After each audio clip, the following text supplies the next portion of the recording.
Welcome to Sports Save My Life. My name is Clayton Freck, and I'm the CEO and founder of Angel City Sports. We know the power of sport to change and, in some cases, save lives. We hear these compelling stories every day, and we created this show to share them with the world. Enjoy the show, and remember to like, follow, share, and comment. All right, welcome to Sports Save My Life. Today, I am thrilled to interview 42-year-old adaptive athlete Channing Cash. Channing is from Laos and was injured by a runaway bull when she was 3 years old.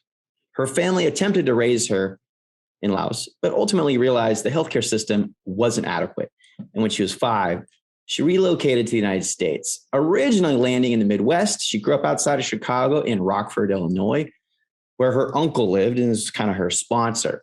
She went to college, got a corporate job, and then decided to make a change. In 2015, she left it all behind to move to Southern California to pursue an active and inspired life. She's really, one of the most active athletes that I know. I follow her on social and I see all the updates. She spends so much of her time outdoors, hiking, mountain biking, surfing, cycling, kayaking, rowing, and canoeing. She actually has competed for Team USA in para-canoe and is currently training to make the Paris 2024 team. I love all of her posts on social. Please follow her, track her down. She's always doing something cool. She's always traveling. And ultimately, she's a great advocate for the adaptive sports movement. Channing, welcome to the show. Thank you. All right. First question, super easy. What comes to mind when you hear the title of our show, Sports Save My Life? For you. A second chance in life. That's what I think about. Mm-hmm. Where would you be if you hadn't discovered sports? I think I would be pretty depressed, just thinking like you're going to do the same thing every day over and over and over again. Which is what most of us do. Yeah, but like just to go to work, come home, pay your bills. That's it. It's like 99% of us do that. So I gotcha. Yeah. What in one word does sport give you? Freedom. I like that. That. Okay. Give me one sentence. How do you define yourself?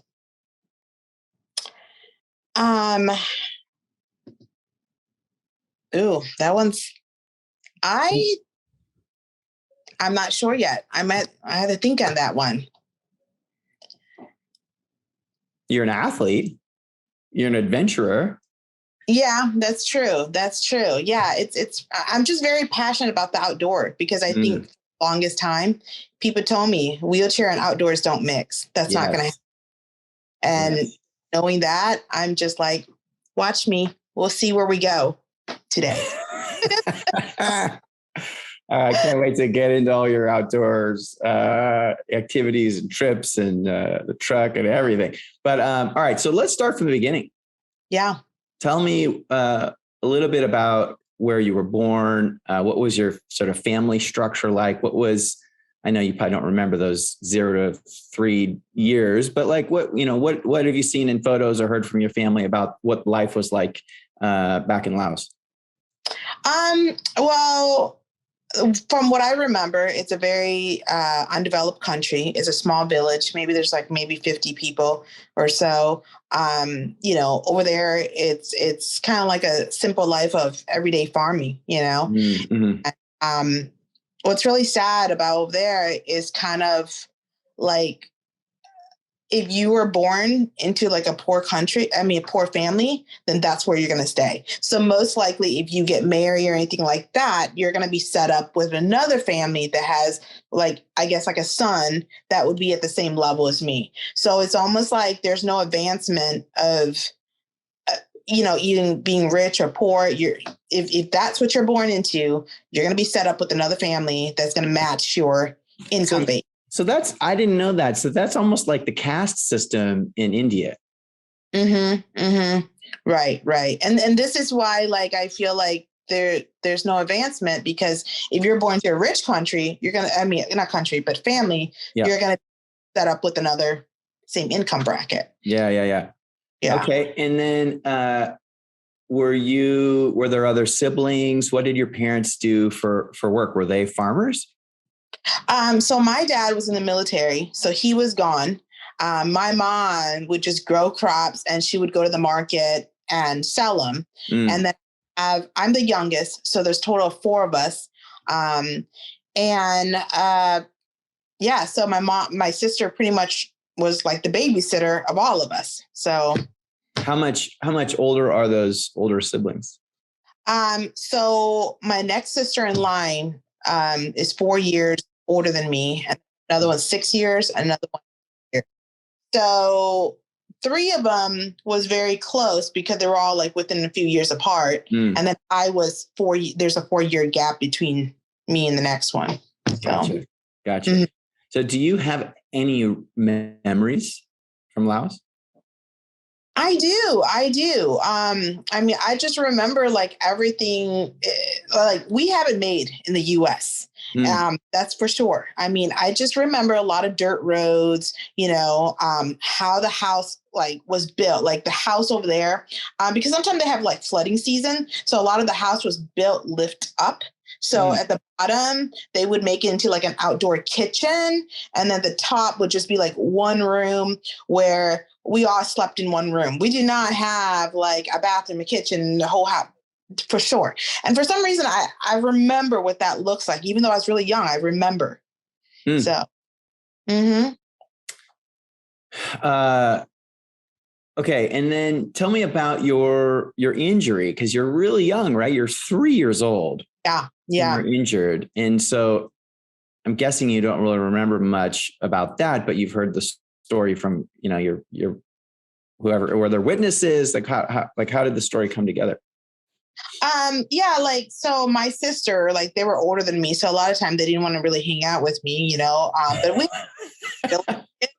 that all kind of hung out. And since I was like the baby, I just remember I for some reason, I remember like I was on my knees, kind of bent over playing with the other kids. And I don't know what we were doing, making like mud pies or something like that, that I kind of vaguely remember. And I just remember like people were screaming, but I didn't know what was going on, and I just remember like this dark shadow coming at me when I kind of like turned, because I had my back turned and I kind of turned back. And I just remember like being tossed in the air and then falling down to the ground. And I remember that it just happened so fast. Like for some reason I was kind of like telling myself to get up, but I couldn't get up. Like I couldn't move. And I didn't really know what was going on. But I remember like my left hip was also like shattered because he was like standing above me on my left side. And also this is like from my sister and from like sometimes when people tell me the story and the witness tells me the story, it kind of come back to my mind and I kind of remember and that's just what happened. It's kind of crazy. So. It's crazy. And so your hip is shattered and you suffer a spinal cord injury, right? Correct? At that point, right? It doesn't happen later. It happens in that moment. Yep. In that moment. And you're in a low income country to begin with. Yep. A poor, small village. Yeah. Maybe not close to big hospitals. So what happens? Where do you go right away? Well, I mean, it's a very spiritual country and they believe in the spirit healing and stuff. So they took me to the temple and the whole monk did the whole blessing and all this stuff. I was already told that I wasn't going to make it. Like they literally thought I was just going to die and it was just a matter of time. Are you serious? Yeah, because they don't know anything about spinal cord injury. This is the monk saying it, not a doctor. Yeah, right. This is the monk. Yeah, and then the second option was you have to remember that over there the kids start laboring at a very young age. It ain't where like, oh, you just want to have a baby, just have a baby. When you have kids, they are there to like labor. Like my sister was already babysitting us. And when they knew that I couldn't walk and all this stuff, I think the monk even told my parents to like pretty much give me up for adoption and take me to the orphanage, because what would they do for me? I would have no use. I couldn't contribute to the family whatsoever. But of course, Mm, my mom was like, "No way, that's my daughter. No, Um, so that's what happened. And when this first happened to me, I couldn't even like sit up. mm, My mom, she pretty much made like her own way of like building this wooden like structure form, and she would like tie me up to it and stand me up in it for hours, like, yeah, because she just thought that maybe I'll be able to walk again. And then slowly it became where I was able to sit up on my own and things like that, but I was never able to walk again. And as a child, I didn't understand that because I was just walking and running the other day you yeah. know Yeah. so I would cry just because I wanted to be out of that, standing frame, and I wanted to go play and be normal. So, So your recovery process, if we can even call it that, happened at home. yeah. Is that right? Mhm. You weren't in any hospital. You weren't under any medical care whatsoever. No, no. And that's a communist country.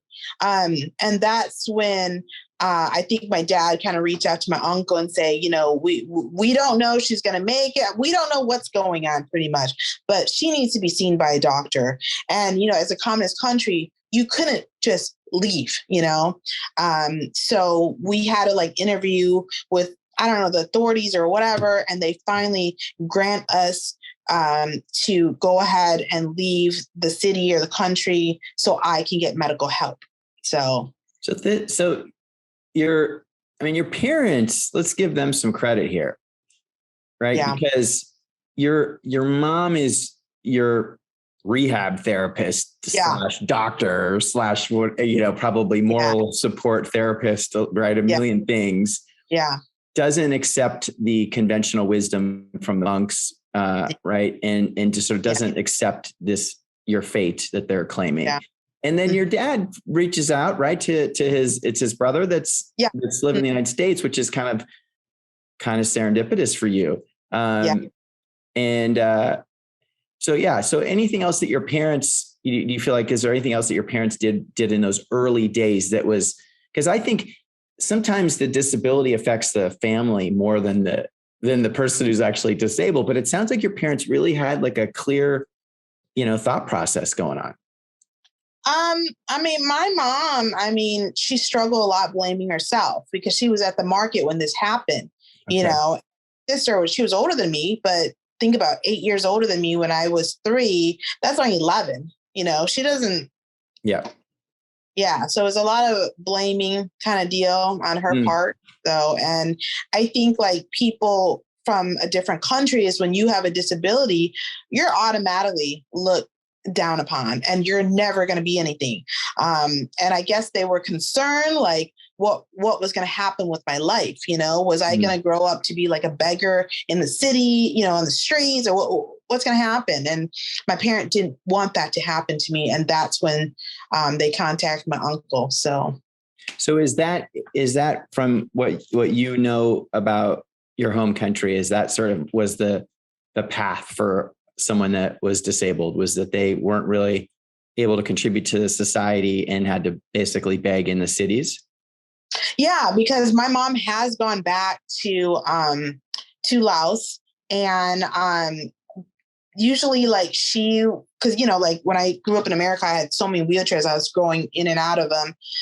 She took a bunch of my wheelchairs and took it back to Laos and gave it to the people that was on the street. So wow. Yeah, so that's what she did. Yeah, that's pretty cool. Okay, so you have to go through some sort of application process to relocate to the US. You ultimately move when you're 5, right? So you're in kindergarten. Yeah.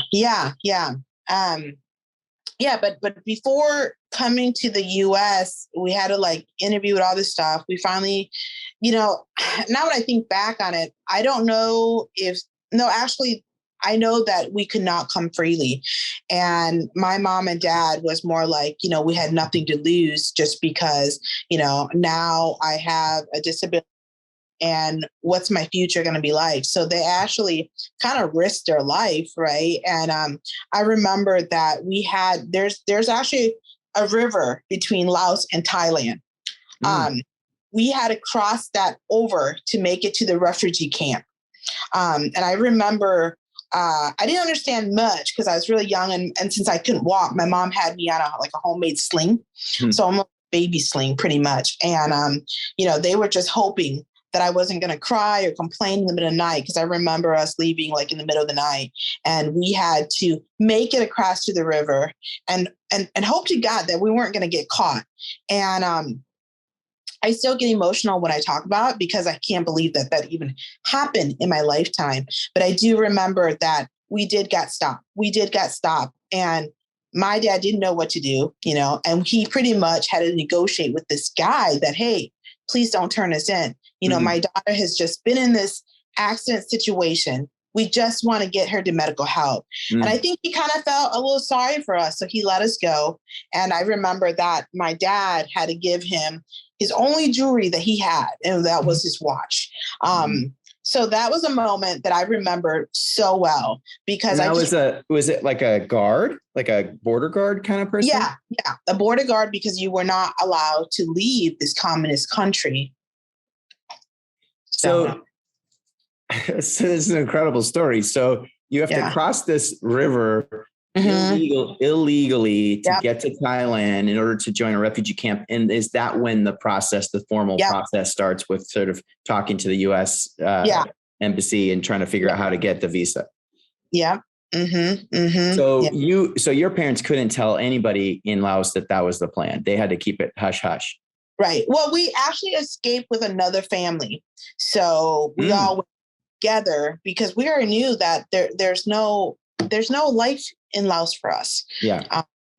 And the only thing I can really remember is just I still remember my sister, because we came from a tropical weather, and my sister lost one of her flip flops. And I just remember my dad, he just kept telling us to keep going, and I never heard that type of tone of voice. So I knew he was serious. And I think why I didn't really make a sound, because I was scared myself, because when you hear your parent at this certain level of tone, that kind of oh, I better stay quiet. So I knew it was serious. So that I remember. And all of your siblings came with you, correct? Yes. And who did you leave behind? Well, my aunt still lives in Laos. But that's it. That's family that I know of. Okay. Yeah. But she can't really come because she's married, and then they can't do the whole citizenship. And once you get married to the family there, you're kind of stuck over there. So yeah. Wow, it's a different. Sounds like the institution of marriage is a little different over there. Oh yeah, absolutely. Yeah. I mean, even my parents, my mom, my dad, they had an arranged marriage, and that was the first guy she have ever had until the day she pretty much passed. So, but they conquered the world together. Yeah, they did. So. Kudos to them. How old were they when they got married? Was it like a pretty young thing? Yeah, it was 16. My dad is 15 years older than her, so big age gap. But I think my mom said he matured greatly after my sister came. Once my mom baby, he was a different person, because my dad, he was another story. So, why? What do you say that?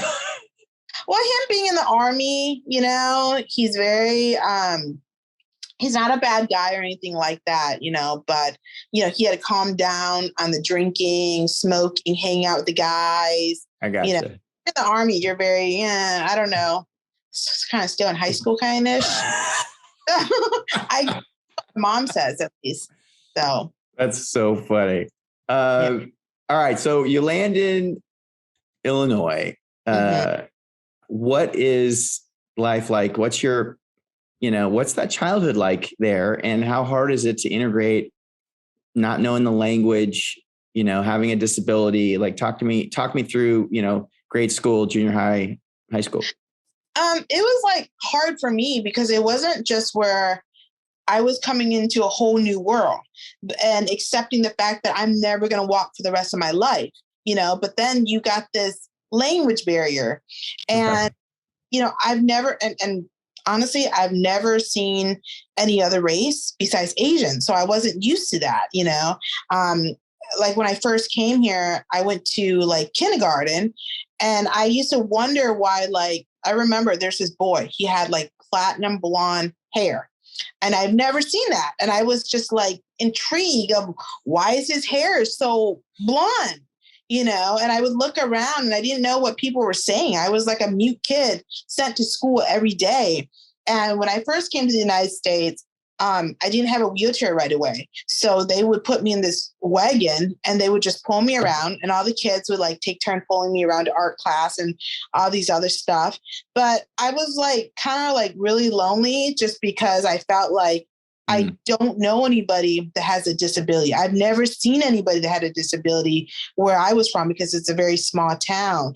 And again, I've never seen snow my entire life. Like, when I first saw snow, I didn't know what it was. I was like, Mom, what is that? And my mom didn't know. So of course, she's like eating a blind and she's like, oh, that's salt. That's what she said. She's salt. What? Yeah. So I thought, for the longest time, snow was salt. But every time I picked it up, it would melt in my hand. And I was like, salt don't do that though.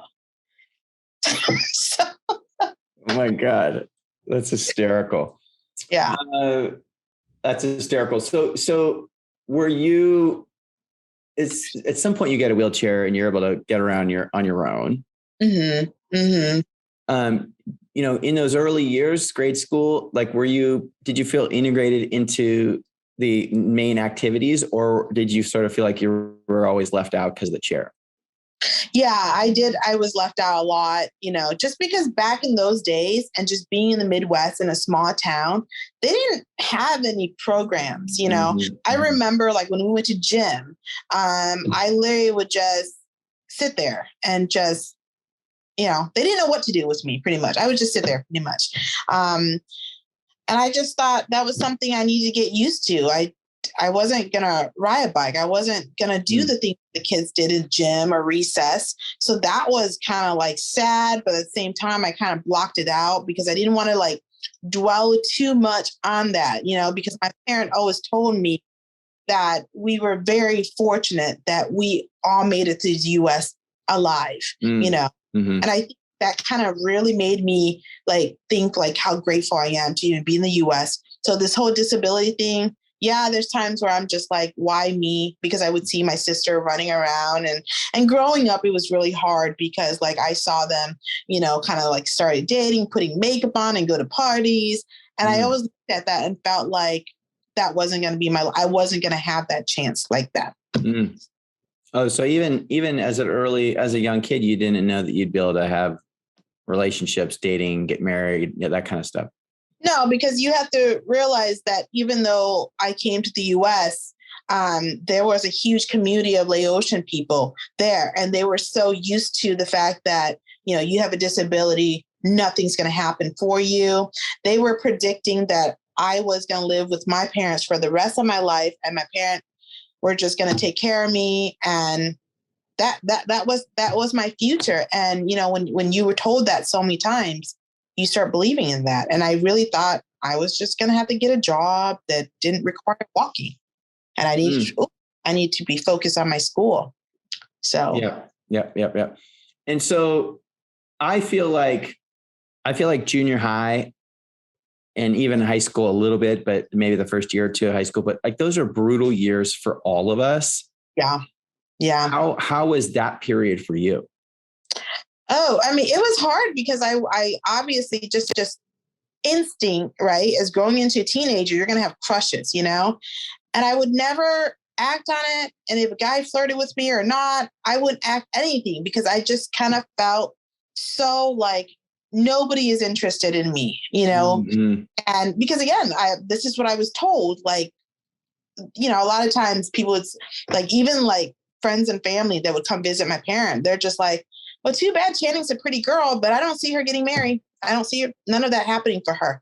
I mean, they just come out and tell me stuff like that. So I just figure I'm just supposed to just stay structured in my schoolwork.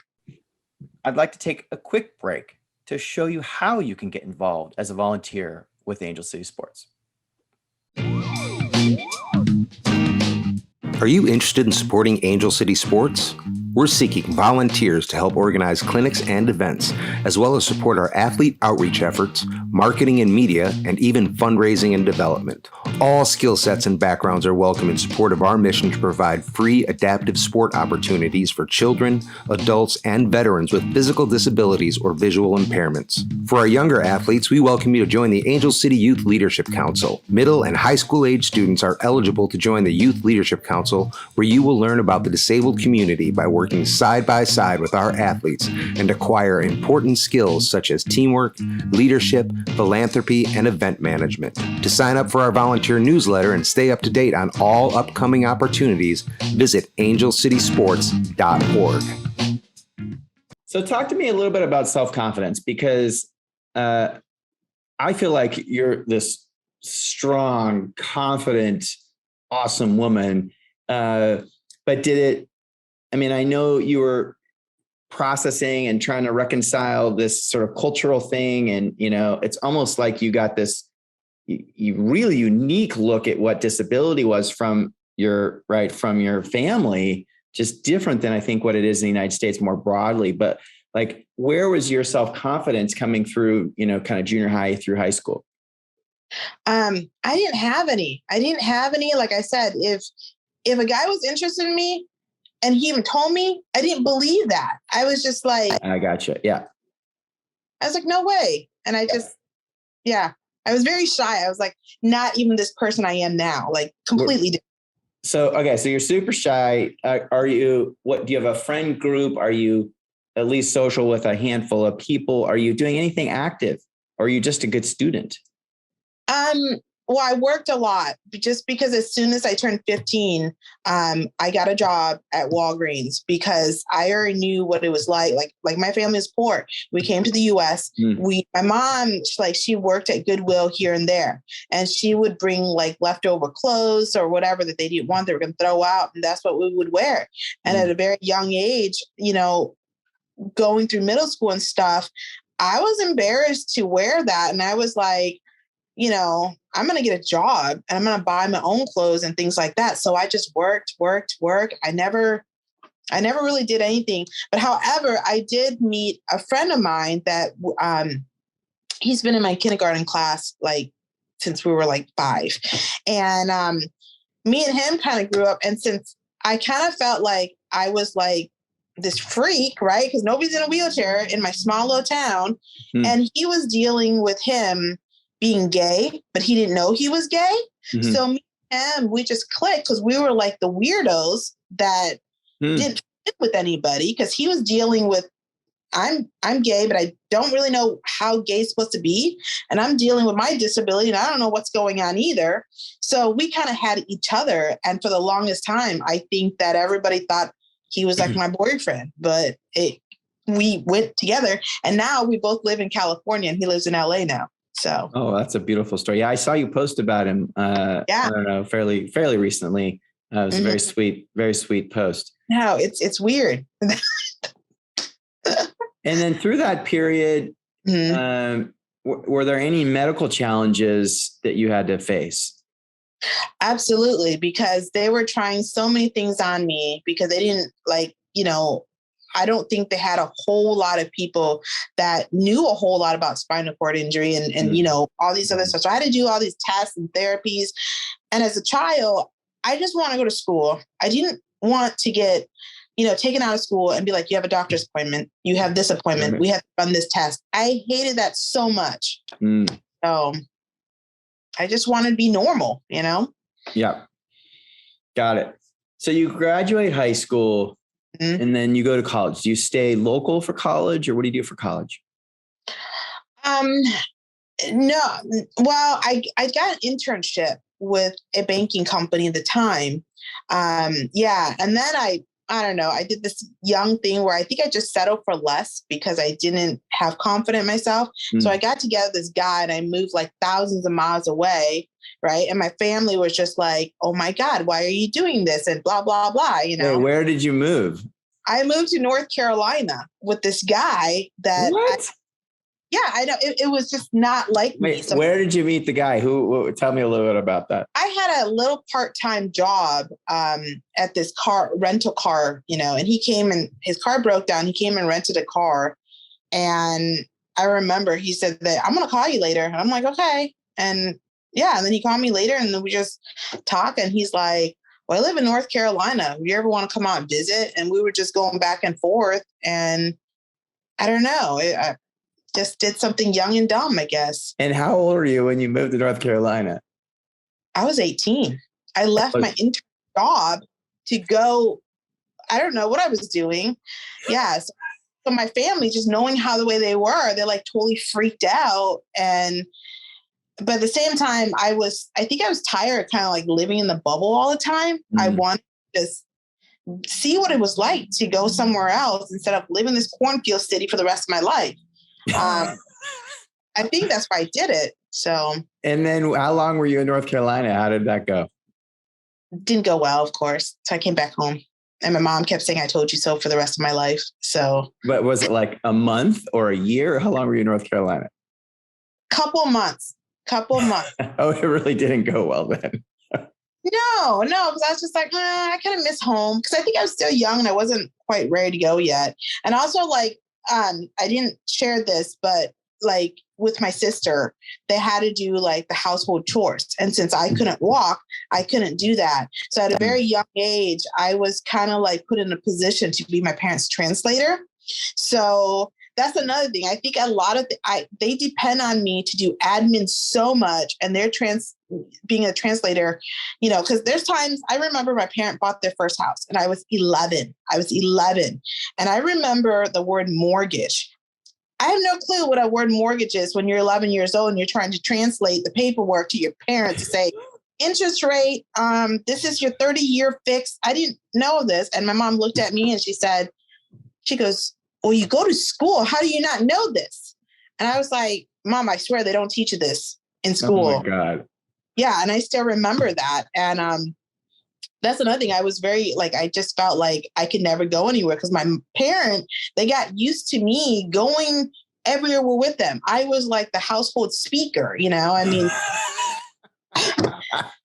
I remember even writing the bills out for my parents and they would sign off on it. Because back in the days, they did use checks. You remember the checks? Yeah. E-paid these days. Well, now they do, but back then, and that's what I had to do. So I definitely had a responsibility and a job. I wasn't just where they just let me do whatever I wanted. And I think that's why I ran away, just because I was given too much responsibility. At a young age, at a really young age. Yeah. So. All right. So you go to North Carolina. It doesn't work out. A couple of months later, you roll back to Illinois. Yeah.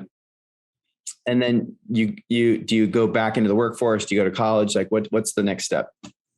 I went back to the finance company that had the internship and I pretty much begged for my job back, and then I stayed there for years and I was just, and then it became where so I was in the mortgage department and we have a loan officer and I worked my way up until I was his assistant. Right. And in Rockford, there's a huge community of Laotian and Thai. And since Laos is right next door to Thai, I can speak it and I can understand it. It's just a little bit different, but I can, so technically I speak 3 languages. And I was always they would always pull me aside to translate, for my loan officer and everything. And that's when the company was just did you ever thought about advancing and going to school? And at the time, in order to become a loan officer, you had to have a college degree. And and that's how I kind of got my school paid for. So I went through that way. And I had a very successful corporate world job, and then it became where the whole community, if they needed anything to be translated, to look over the documents, it was just like, go to Channing, whatever it is, go to Channing. And then the town was so small. And if I ever had a day off, I felt like I couldn't go anywhere because everybody knew me. I couldn't go to the store without running into my customers and client. And I just felt like sometimes I just want to go to the grocery store and be left alone and go down the aisle without being stopped by anybody. Well, yeah. and it's like a double whammy. Not only are you in a small town, but you're in a wheelchair. Mm-hmm. So you're so much more recognizable than anybody else. Yeah. They see you from miles away. They'll see you. Everybody loved to see how I can drive and to get my wheelchair out. That was like the big thing. Everybody. So if I saw any of my clients, that's the first thing they say to me. Oh, you drive? You can drive? Well, can I see how you drive? And I'm like, I'm just trying to go to the grocery store right now. But that to them. I couldn't say that to them. So yes. Okay. So it feels like there's almost like a claustrophobia that starts to set in for you. Yeah. That you just, right? It's so small. So talk to me about the move to Southern California and how does that come about? Because I think that is connected to your journey in sport, right? Mm-hmm. Mm-hmm. Well, I mean, I was just kind of like flipping through Facebook and I think I had my vacation time and I was like, where am I going to go for vacation? Right. I've already gone to Florida. I never went to the West Coast, and I think, when you're from a small town and you hear about California, you just thought that was like movie star land that's not reachable. People are like not realistic there, it ain't for me. It's just, but for somehow I saw life rose on and I was just like, so they're taking people into the water that has a disability. How is that going to work? What's going to happen? And I said, what? I'm going to go check it out just to go see what it is. And so I flew out there. And I think that was the first time that I saw so many people with so many different type of disability, people that had spinal cord injury like me that was in like my age group where when I saw people in wheelchair, it was like super, super older people or they weren't like me, and that's when I was like, I was blown away. Away. What year is that you came out for the Life Rolls On event? I came out, I think 2015. Yeah, it was 2015. Yeah. You came out for that event. You were blown away. Yeah. You go home to Illinois and you pack your bags or what? What do you do next? Yeah, I came home and I told my parents that I was moving and they were just like really pissed because they don't want me to go. Who's going to drive them around to take them to their doctor and things like that? Who is going to do all that for them? And they said to me that I'm going to die in an earthquake and I'm going to be back and I'm not going to make it there. And people are going to take advantage of me because I have a disability. And I said to my mom, I said, here's the thing. How can they take advantage of me if I don't have any money to give them or anything like that, Mom? Because she was like, you don't know these people. They're like California people is a whole different breed. They're like a different, planet. And I was like, and then at the same time, I was scared to go because I didn't know anybody or anything like that. But I just felt like I can no longer push myself through the snow and carry my wheelchair and track all the snow in the house, wipe down my wheels. I can't do this anymore, And then I just felt like, what am I here for? Okay, so I have a house that I'm pretty comfortable in. I have a car that I'm pretty comfortable, but I never got the chance to be outside, And when I said, I'm just going to go. And if I fail at it, then I do. But at least I will know if I made it or not. And I've been here ever since and I haven't. California life. Say that again. I said, California changed my life. Like it's remarkable. It the way you talk about it, it's almost like a rebirth. It is. I mean, it's almost, you talk about it almost in a spiritual manner, which is so beautiful. So, okay. So how do you figure out what to do? Where do you pick to land? How do you pick that? And then talk to me about your journey in sports, because that was just 6 years ago. So you've had a pretty amazing ride in those 6 years. Well, they were foundations like yours, and I just went to Triumph Foundation. I went to, Angel City, and I just tried them all. And I think that I just love the water so much because, again, that was like the forbidden thing for people in wheelchairs. People, there's not too many people in a wheelchair that is in the water. So I went to roll first. I went to rowing with, Angela Madsen and everything like that.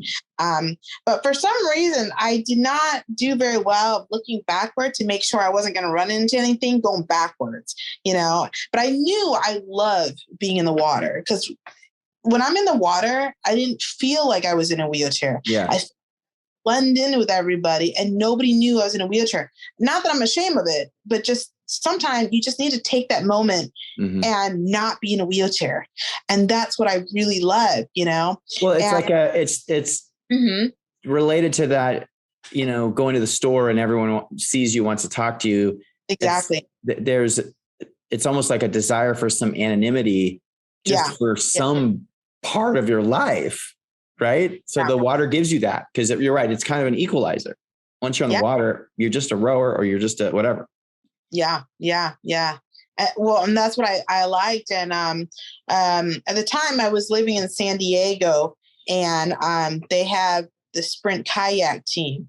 And I remember I didn't know how I was going to do or not, because their boat is super skinny, right? And at first they start in a wider boat, and then it becomes more narrow as you advance. And I found the water so many times, I can't even count. And I remember they said to me, if you're not falling in the water, you're not doing it right. You have to fall in the water so that you know what you're going to do. You're not going to freak out. Because the first few times I found the water, I literally thought I was going to drown just because I've never experienced that, so they are right. And then eventually I kind of advanced to that. And we started doing some local races, And I never thought I was going to become a racer. No way. That didn't even dawn in my mind. I thought I was just going to go into nature and paddle around, look around, But the more I did it, the adrenaline was going. And then the more races I did. And the best one is when I beat somebody that has full ability and they could walk and I beat them. That is probably where I'm just I got to keep on going. So that's but how did you pick San Diego? They are the only one that does sprint kayaking.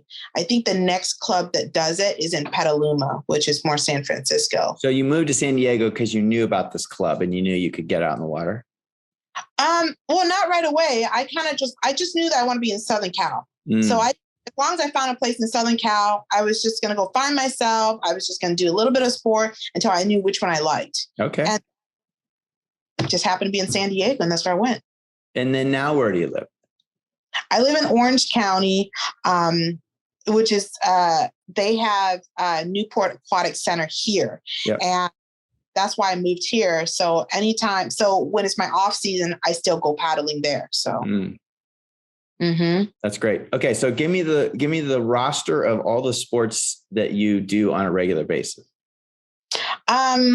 Right now, I pretty much do paddling and my hand cycling, and then I'll go skiing in the winter. So those are probably my top 3 that I really like. And when did it become a vision that you could maybe make the Paralympic team in paracanoe? When did that hit you? When you realized, oh, I'm pretty good at this, I could maybe make the team. I think the more races I did, because I guess my age category that cost masters, and they're like, how old are you? And because I'm racing, sometimes I race people are in their 20s, and I look over and I'm just like, I'm old enough to be their mom, kind of deal. And that's when I really enjoyed it, because obviously the more medal I was, winning, I was like, I really like this and I want to, advance this. And that's when I went to team trials and did the trials and stuff.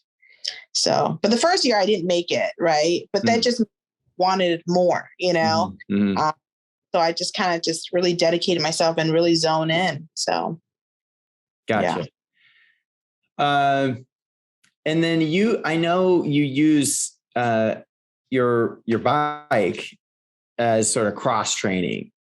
Mm-hmm. Talk to me about that and how much joy that bike gives you. Oh gosh. I mean, it's my second wheelchair. I mean, I've been in a chair for so long, right? I have not been in the woods that I can remember at all. So when you have this device that can actually take you in, not take you from a sidewalk and you just looking at the trees, but actually take you in the zone. And I just felt like I was a baby learning how to walk again. And I never even knew they even had a equipment like this. This is like a couple years ago, I went to this program called Idaho, and that is like a camping trip for adaptive rider. And they introduced me to this bike, and the fact that it had a motor that can actually climb, and then you're able to actually put in like the percentage of power you want. So it's not like where you think you're just going to go on, I guess if you want to turn it all the way up and you don't want to do the work, but I like it, have it a little bit challenging, but sometimes it's just so challenging that it's so hard on my shoulder. But this bike is amazing. Like, just like I said, it's taking me to cracks and rocks and boulders and trees that I have never seen in my entire life. That the first time when I was introduced it, I was like literally like emotionally crying because it meant so much to me that I was actually able to go in the forest without anybody pushing or dragging or even asking for help. That's how amazing this bike is. So make sure you send us photos so we can layer them into the show, because it's so cool. So, and you also, I mean, I feel like one of the things that you're really good at from kind of an advocacy standpoint is the sort of independence. And you've talked about it a few times. People are really curious. How do you do things? And how you getting in and out of the car? And people, you said earlier before the show that people were really curious about the bike and how do you unload the bike and all this stuff. And I feel like your truck is part of your independence. Talk to me about the trips that you take solo, and sort of how much that means to you to be able to explore the world and not be dependent on others. Oh gosh, I think it's I don't even have a word for it, right? Like, just the fact that I can drive has been a huge blessing. Okay. And when I lived in the Midwest, I drove a minivan. That's correct. I drove a minivan because it fit my wheelchair better. And that's what I was told to drive, because you don't know any option. I always thought, like, when you're in a wheelchair, you can't be cool. You have no cool image whatsoever. Okay. But when I got my first K1 kayak, I was like, I need something that I can, put it up myself.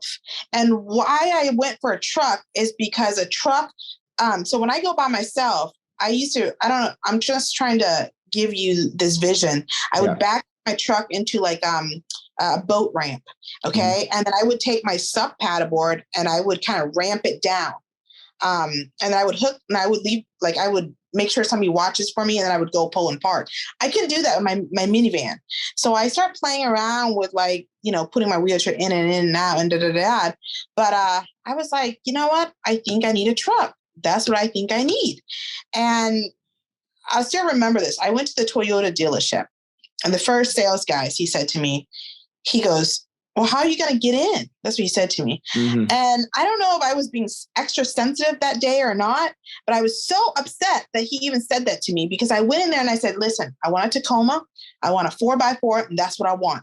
And he's like, I think you need to get a minivan so it's easier for you. And I'm like, I just got a minivan. I don't want that. Like, why you? But anyhow, I was, but since I got this truck, I just love it because it fits really well because it's a small truck. And when I go in the wood, it clears so well because it's not wide, you know. Also, when I have my bike hitch on it, it lifts it up where it just clearance everything really well. And now I just recently got a custom camper like last May. So it just made my life, I could stay out even longer. So I love my truck. I love it. The perfect fit for me. So. And you'll do trips by yourself, right? Yes, I do. Yes, I do. Because living in Southern California is overwhelming sometimes. And I like having the freedom where I'm just like, I want to go on a trail today. And I didn't know what I can do, what I can't do. It's all, when you're in a wheelchair, it's kind of like you kind of go trials and like, what do you call it? Trials and errors. And I just happened to find people that, hey, this is what I want. I think this is going to work, and just played around with it and made it happen.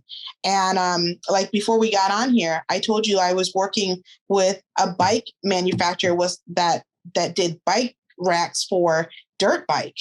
I don't know these things, I kind of just go with it and make it work. And so far it's working. So what's your favorite place to go by yourself? I like the hot springs in Mammoth. That's probably like my favorite place to hang out is in 395. I don't know if you ever go on a camping trip over there, but the scenery over there is like unreal. And I love going down the wintertime because sometimes like after when I go skiing, you drive these hot spring and the water's like 110 degrees and all the snow is just around you. And there's just like no better place, I think. So. And you'll take the bike out there to get to the springs? Yep. Yeah. So the bike can do trails and rocks and snow. I mean, the bike is sort of fearless. The bike can do everything. Oh, well, I just recently added a motor on it, right? So now I'm like super dangerous, right? So now I go to Moab and go on slick rocks, which I never knew the bike could do. I'm hoping for this spring, I want to do the Delicate Arch in Utah, which is like the famous landmark that's like on the license plate, right?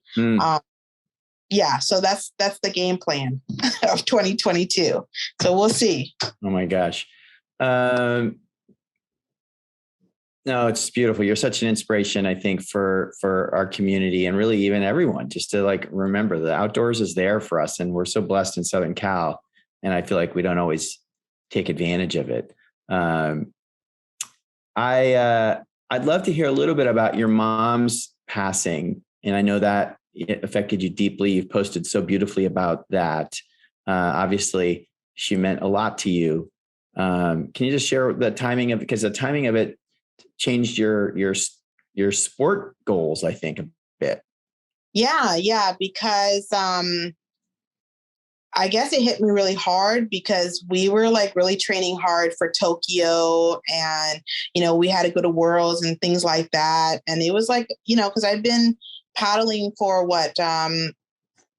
maybe 4 years now, so it was just like a speed, like I wasn't ready for that. And I had to make a decision to like, come home because you only get one mom, so she was diagnosed with a tumor, and I don't know. I talked to her like, so many times a day, even though I live over here, she literally calls me like 3 times a day, especially like in the winter, then it becomes 6 times a day because she's bored out of her mind because it's snowing over there and she hates it, and sometimes she figured out what snow is eventually though. Yeah, she did. And she hates it. So, and sometimes she'll say to me like, oh, it's a good thing you moved out here. You would hate it. It is snowing right now. It is so cold. And she would tell me all this stuff. And I'm just like, it's definitely snow season because she's calling me way too much, Oh, man. But it was hard because, like I said, I only get one mom and I was flying back and forth and things like that. So I just had to put paddling on hold and just not even do the whole season because it's just so much, And so was that the run up to the summer of 2020 then? Or after the postponement? This was 2021. Okay. Yeah. It was 20. Yeah. She passed in May 12th, 2021. I guess, like, first of all, I never want my parents to leave, but I always thought that my dad would go before her because he's so much older. Mm-hmm. But instead it was my mom. So I didn't see that coming, and it's weird because it's like, I already know, like, she loves the garden and she always goes in her garden. And usually when the sun's about to set in California, that's when she calls because it's already dark over there. And that's when she just came in, washed up, and she literally does that faithfully. Right. So it took me a while to get used to that she's gone. So every time I see the sunset, I'm just like, how come my mom hasn't called yet? Is something wrong? Like, I caught myself even thinking, let me call her and see what's going on. So yeah. So that's been hard. Yeah. Especially for my dad. Because remember, they've been together since she was 16. They've gone through so many things together. And now he's like lonely, and there's a part of me that sometimes I'm just thinking, am I supposed to go home and put my life on hold to keep him company, Mm-hmm. Mm-hmm. So, would he ever move out west? No, because, he has my sisters over there. Everybody's over there. I'm the only one that's over here. So gotcha. Yeah. So tough. Well, I'm really sorry for your loss. And it does, just from your social posts, it looks like she has inspired you to get more into food and cooking. Oh, yeah. Because normally my mom, she was like the best cook ever. And it's one of those traditional food that you can't just go by the store. So right. I never asked her how to make it. So now I have to kind of guess it and be like, okay, it needs more salt, it needs more pepper. But I've learned how to make it. But my mom, she would always send me food all the time. Really? And I'm just like, okay, I'm going to have to make this and hopefully it turns out good. Oh my gosh. That's so sweet. So sweet. Yeah. All right. We are in the final stretch here. We got some soul searching questions for you. I'm going to start off with a fun and silly one. What is something fun or interesting that I don't know about you? Most people don't know that I can sew. So, because they always thought you need your feet to hit the pedal. But I think if you're coordinated enough, I just use one hand the pedal and then one hand kind of guide the fabric. Good to know. Next time I have a rip in my jacket, something, I'll call you. What has your disability taught you?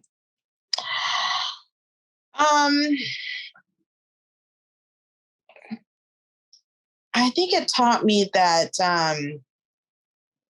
whatever people think, when people don't know me and they see the chair, they're always assuming you can't. Mm-hmm. And I personally think how the way my life is now, I look at, like I said, I look at my pictures and I look at all the places I've been. I'm doing things that I think even walking people aren't doing. Mm-hmm. So I'm incredibly blessed. And my disability is almost like a blessing in disguise. Mm. Yeah, because if it wasn't for my disability, would I be here in the US? I may not be. I doubt it. Yeah. Right. I mean, how would you get here? What would be that path? Yeah. That's pretty cool. I know we touched on this earlier, but what have you learned about self-acceptance? Gosh, I have, like I said, I think I am really living my best life. And this is pretty much the first time in my life that I have never said, okay, well, I don't even want to be anybody else now. Before, and if I can walk, I would like to be this person. And I think this has been, the last few years has been my best life of saying, hey, this is my situation and I'm proud of it. Yeah. Man, that's fantastic. What have you learned from your mistakes or failures?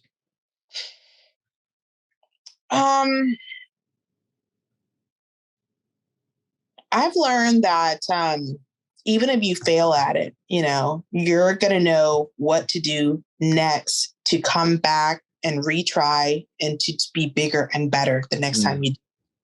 So Mm-hmm. failure is not a disappointing thing. I don't think so. Mm-hmm. Yeah. Yeah. It's learning, right? Yeah. Yeah. It's learning. Yep. And you're going to come back and do it stronger. That's how I look at it. It's good. Beautiful. What gives you stress? Traffic. LA. Orange County, calm. And then you go through LA and you're like, oh my God. And like I said, I have a camper, so I can't drive fast. I can't zipping out like this anymore, because before the camper, I would be able to do this with my truck. And now if I do that, it might fall over. It might tip over.